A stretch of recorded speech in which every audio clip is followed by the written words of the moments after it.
history of the Middle East. It's in a lot of people's interest that the world never knows the answer to who killed Ashraf Marwan. Because? Because the damage he did and the deals that were made, I think intelligence communities all throughout the world want to keep secret. Sometimes history is shaped by unknown people who operate in the shadowy world of espionage. And this story of war, deception, and murder has a plot worthy of a Jean Le Carré novel. 35 years ago, the armies of Egypt and Syria launched a surprise attack against the state of Israel on Yom Kippur, the holiest day of the Jewish year. Militarily, the war ended in a stalemate, but in practical terms, it changed the map and the politics of the Middle East. At the center of it all is a little-known story about one man who played a major role in the outcome. Strangely enough, he's a hero in both Egypt and Israel, considered by each of these former enemies to be their greatest spy ever.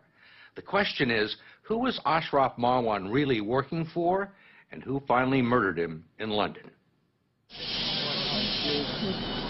The first stories in the London papers were sketchy at best.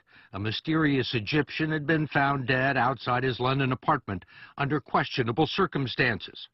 The name Ashraf Marwan meant nothing to most people in Britain, just another rich Arab who owned hotels and part of a soccer team. But to best-selling author Howard Blum, who came across Marwan while writing a book on the Yom Kippur War a few years back, and to students of the Middle East, Marwan was much more. An arms dealer with connections to a half a dozen intelligence agencies and a secret player on the world stage. What went through your mind when you found out that Marwan was dead? Did you believe he'd been murdered? Yes, I believed very much that he was murdered. My next question was by whom? And that's a complicated question. That's a complicated question because Marwan was a complicated man. It's a tale rooted in nearly 40 years of history and a distant war. And as you will see, there are two different versions. Both of them begin in 1969, not long after the Israelis routed invading Arab armies in the Six-Day War, capturing the West Bank from Jordan, the Golan Heights from Syria, and the Sinai Peninsula from the Egyptians. Another war to recapture the lost territory was already brewing when a tall, elegant, 26-year-old Egyptian contacted Israeli intelligence in London and offered to provide them his country's most important military secrets. It was for us something unbelievable. Major General Aharon Farkash was until recently Israel's director of military intelligence. In our work of intelligence, we are very, very suspicious about everything. So we try to ask difficult questions about everything that he brought. And after years, we understood this is a piece of gold. Piece of gold? Yes. In the annals of spies for Israel, where does Marwan rank? He was the best. He was the best. At the time, Aharon Levron was one of Israel's highest-ranking intelligence officers, one of only a select few with access to the information that Marwan provided. It was a bonanza. It was a masterpiece of information. Like having somebody in the bed of the ruler. Actually, Marwan was in the bed of the ruler's daughter. He was the son-in-law of Egyptian President Gamal Abdel Nasser and Nasser's liaison to the Egyptian intelligence services. Why do you think he became an Israeli spy? It was money, it was adventure, he was a special character. The meetings took place at a London safe house near the Dorchester Hotel under the direct supervision of the head of Mossad, the Israeli intelligence service. According to the Israelis, part of Marwan's motivation was a deep hatred of the Soviet Union, which was Egypt's major ally, military patron, and chief arms supplier.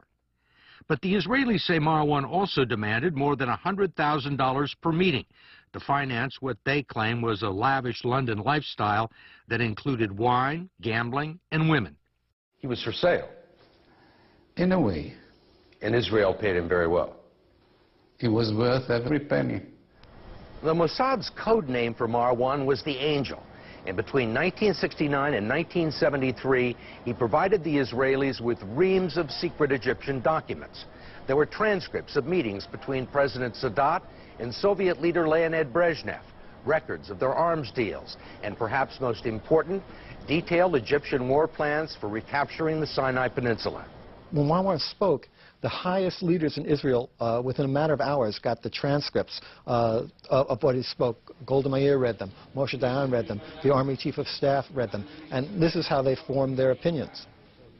We were very, very sensitive and aware about early warning of an enemy attack on Israel.